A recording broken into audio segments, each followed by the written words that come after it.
So tell me, so they were putting you up in New York, you get the call. Somehow Armin got tied into that as well. What were the sequence of events of all of you guys getting together? Uh, well, it's interesting because I heard something on his answering machine. I was house sitting for him at the time. That's not true. He was putting me up, and he wasn't in. And when I heard what it was, uh, I said, "Armin's not in right now." And anyway, they said, uh, I introduced myself, and they said, "Oh, we wanted to get in touch with both of you." I said, "Well, good, you're in luck. I'm in Armin's house." Anyway, so that was delightful, and I believe it was Mary Jo Slater who was casting at that time, and I knew Mary Jo from a children's show that she had produced, and her son Christian Slater uh, was a plant in the audience when we used to do that show. So anyway, uh, Wow. What are the odds that, the two of you would be considered for that's wild to me. Those little coincidences in life. And oh, by the way, yes, I'm here in his house. You got two for the price of one in terms of reaching out for this phone call. Yes, you've notified both of us. That's just bizarre to me. it's not so bizarre. Even in your episode, I think the lead refers to us as the we people, meaning the shorter people. So we were kind of in the same category. Okay. Okay. What was your interpretation of this, right? You know what? Let me back up here and establish how important this culture, this civilization, and this is not just your run-of-the-mill other new alien species in a sci-fi show. I'm not sure if you're aware, but these people make up one of the four cornerstones of what we call the Great Races in Stargate. They were a part of a huge alliance that went back millions of years and are our progenitors. So that was actually revealed the next season. I didn't know if you were aware of this. You know what I wasn't aware of is that what you have is an oral history of the show. And I'm rather impressed. Hearing this, I feel like, I've met the historian Well, one of of them, but I Stargate. appreciate it. Thank Oh, you. absolutely. Yeah, no, it's they were, and Brad Wright has the creator of the series has argued that these are the most powerful beings in the galaxy. So tell me about who you think the Nox were, aside from wanting to get us off their doorstep. Who were these people? Were they? I'm curious as to your perspective. Well, I mean, you see, by the end of the show, you realize, oh, these are the people who are dedicated to peace,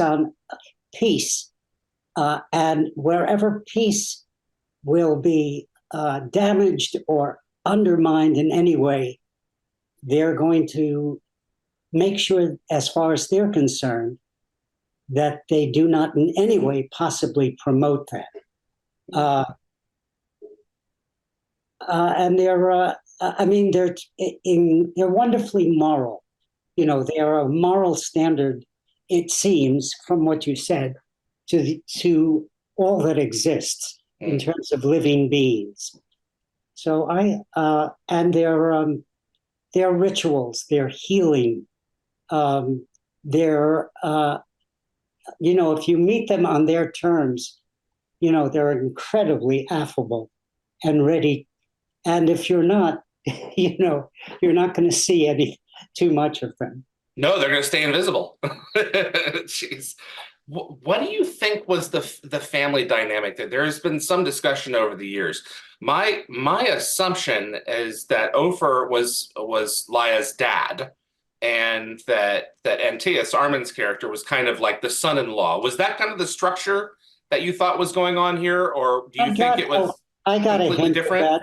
I mean, I will go along with your interpretation among, I'm sure, among your fans, there could be any number of interpretations.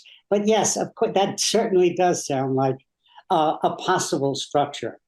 I, and there's also that deference to the elders in your society. Anyway, I thought it was a charming group to be part of. I loved the juxtaposition of our outfits and how we appeared as compared to the revelation at the end of this incredibly advanced society. I mean, I felt it was very appropriate because we were in the forest. They seemed like forest people, only to find out that they're much more than that simple interpretation. Yeah, they've got a whole other group floating up in the sky. I think there are a couple of different ways to look at it. I think that the NOX on the ground could be living more like their ancestors did, and then you have the ones in the sky who are living a little bit. But there's so much to mine from this episode, and just seeing a glimpse of a society. You have to draw your own conclusions for a lot of it, other than the fact that they prefer to be left alone, and they are more than capable of defending themselves. Yes, and I really feel, yes, they would like to be left alone, but I really got the impression that if you are kindred spirits, they would be wonderful friends and collaborators. And they were. We continued to have a relationship with them after this episode in some form, despite Antaeus and Laia being like, "You'll go? Yes, you'll go. You're done." And I would bet that had a lot to do with Ohper. I think he was the one who was most receptive to extending a hand of friendship. Did you get that impression as well?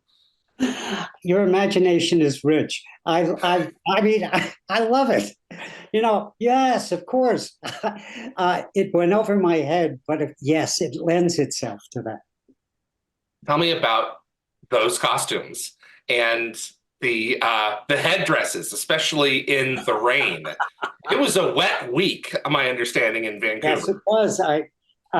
I'm almost positive it rained during some of the time that we were filming. Anyway, they must have, the crew must have been ready for all of that.